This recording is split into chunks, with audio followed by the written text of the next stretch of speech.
ባሳለፍነው ሁለት ተከታታይ ክፍሎች በኢትዮጵያ አዋጪ የሆኑ 20 የንግድ ስራዎች በሚል ርዕስ 10 አዋጪ የንግድ ስራዎችን ነገርናችሁ። ለዛሬ ደግሞ አምስቱን እናካፍላችኋለን።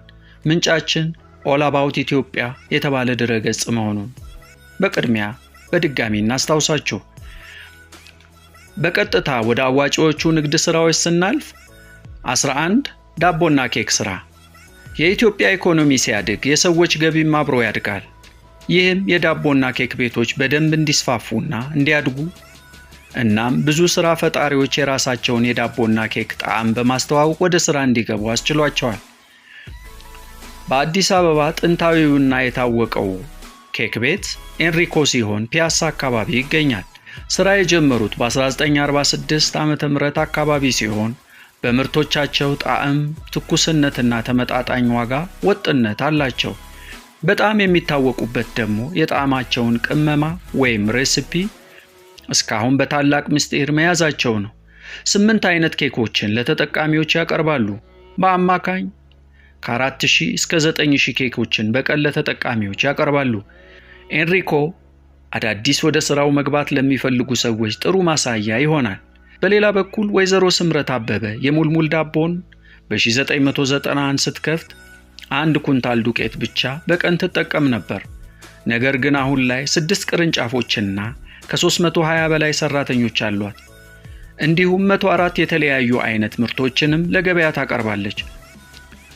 ምርቶቹም ዳቦዎችና ኬኮች ሲሆኑ ከ13 አይነት እህሎች የሚዘጋጁ ናቸው። እነርሱም ገብስ፣ ጤፍና አጃን የመሳሰሉትን ያካትታል። የሙልሙልን ምርቶች የሚጠቀሙት ግለሰቦች ብቻ አይደሉም። ነገር ግን ትልልቅ ድርጅቶችም ከነርሱ ጋር የረጅም ጊዜ የሥራ ስምምነት ፈጥረው ምርቶቻቸውን ያቀርባሉ። ለምሳሌ የኢትዮጵያ አየር መንገድና ባምቢስ ሱፐርማርኬት ከሙልሙል ዳቦ ቤት ጋር የውል ስምምነት የተፈራረሙ ናቸው። ካራቫን ኮፊ በአዲስ አበባ መገናኛ አካባቢ ስራውን የጀመረው በ2012 ነበር እንደ አውሮፓውያን አቆጣጠር።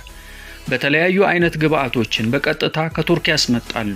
ለምሳሌ እንደ ዱቄት ማጣፈጫን የመሳሰሉትን አስመጥተው ወደ 27 አይነት የተለያዩ አይነት ግብአቶችን ጨምረው የንግድ ስራቸው በፍጥነት ስለተስፋፋ ሁለተኛ ቅርንጫፋቸውን ቦሌ መድኃኔዓለም አካባቢ ከፍተዋል። በከተማው ሌሎች ስፍራዎች የመክፈት እቅድ አላቸው። በኢትዮጵያ ዳቦና ኬክ ኢንዱስትሪ ላይ ውጤታማ ለመሆን ቁልፎቹ ጥሩ ጣዕም ያለውና የተለየ ምርት ማቅረብ ሲሆን ለጽዳትና ንጽህና የተለየ ትኩረት ማድረግ፣ የሚስብ ማሸጊያ ወይም ማቅረቢያና ግሩም የደንበኞች አገልግሎት መስጠት ናቸው።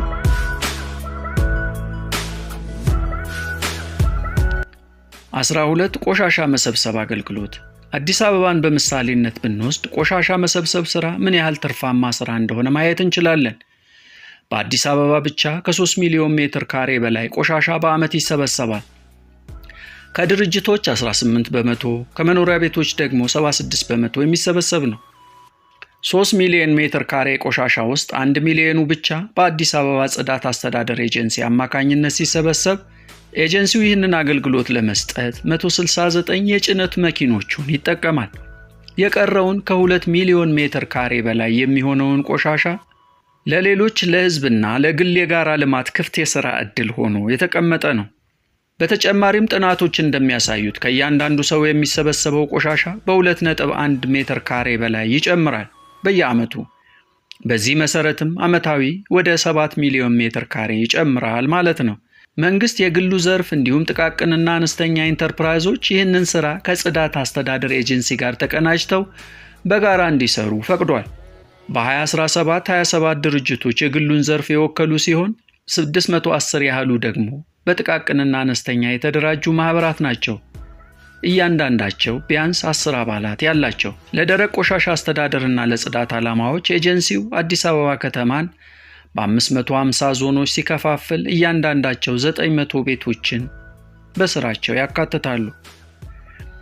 እነዚህ ዞኖች ለጥቃቅንና አነስተኛ ኢንተርፕራይዞች የተመደቡ ሲሆን የግል ድርጅቶቹ ደግሞ ከህዝብና የግል ተቋማት የሚሰበሰቡ ቆሻሻዎች ላይ ብቻ ተመድበዋል። ኤጀንሲው ቀደም ሲል ከወርሃዊ የውሃና የመብራት ክፍያ ጋር አብሮ 2 የኢትዮጵያ ብር ከእያንዳንዱ መኖሪያ ቤት ይሰበስብ ነበር።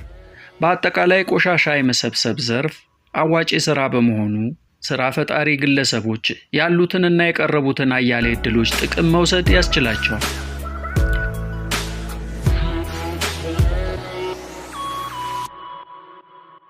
13 መዝናኛ ዝግጅት።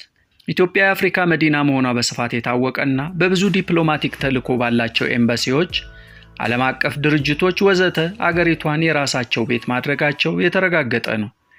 አያሌ ቁጥር ያላቸው የውጭ ዜጎችና የውጭ ሀገር ሰራተኞች በይበልጥ አዲስ አበባ ላይ ከሌሎች ጋር አብረው የሚሆኑበት፣ የሚዝናኑበት እንዲሁም ቀኑን ሙሉ ረጅም ሰዓታት ቢሮ አሳልፈው ማታ ላይ የሚሰበሰቡበት ስፍራ ይፈልጋሉ።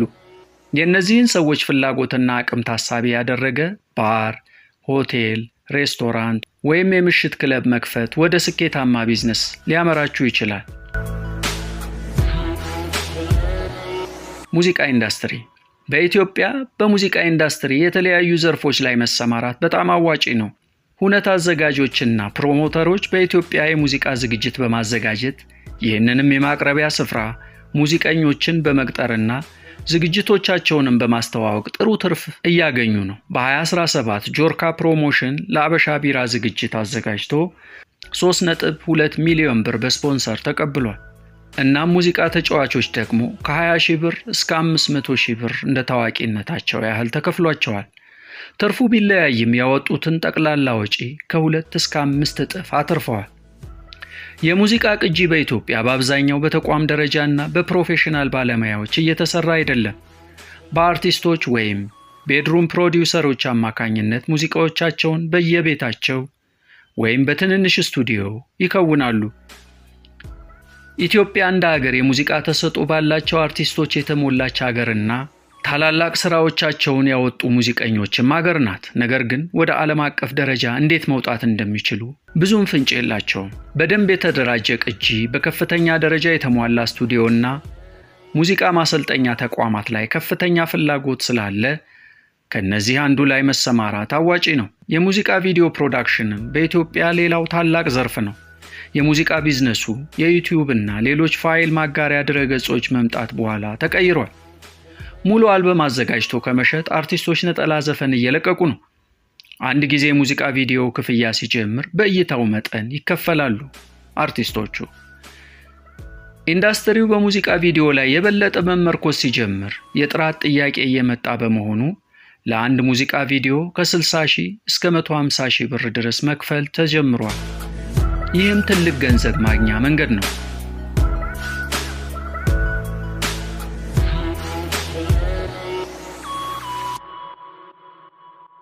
15 የግል ደህንነት ወይም ጥበቃ አገልግሎትና ዕቃዎች አቅርቦት።